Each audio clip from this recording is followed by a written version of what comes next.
Wanna ride me, catch a vibe me, go get out me, yeah.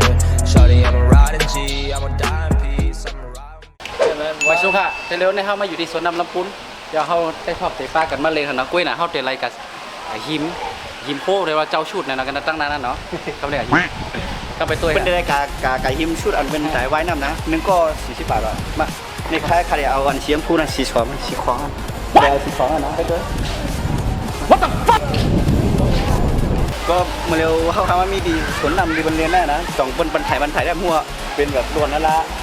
มาเอพวกไม่กาหิมกวนมากนะ40 บาทแล้วนะยาวหน่อยนะไอ้ขอเขาเลยแต่คนเล่นเหลือนี่ก็ได้ช่วยกันเนาะใคร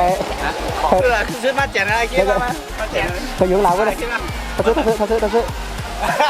มาคิดว่าเมื่อก่อนคือหน่อยก่อนถ่ายแล้วมาจังหวะถอยหลังก็อยู่หลังมันกันถอยโอเค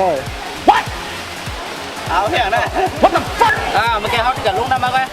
ยังหวังว่าเรายังกระหื่นอ่ะมีหลวนอะไรเขาก็หลวนลงไปด่าหลวนเต้ท่อไปไหนเขาไม่ป้อให้ดินแท้มาเอากว่ามา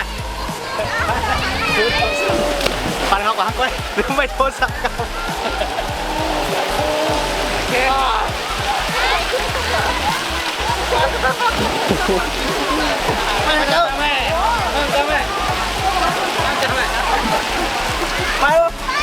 มาเจ็บหลังหมดบ่จำได้อะไรอ่ะแล้ว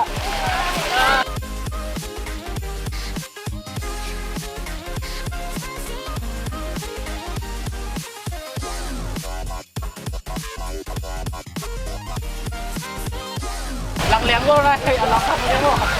ไปขึ้นเลยไประวังโก้ไว้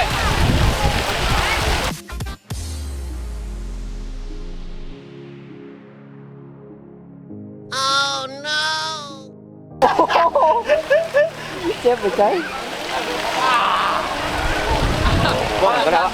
ใช่ก็เริ่มติดใจกันเลยนะคุณดูกับย่ำนะน่ะทำไมใส่รุ่นหน่วยวะใส่ตอนนั้น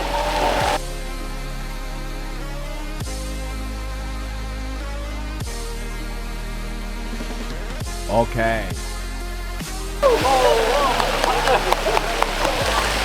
รวมยำนี้นั่งฮะเจ็บหลังหมดแล้วอ่ะเจ็บหลัง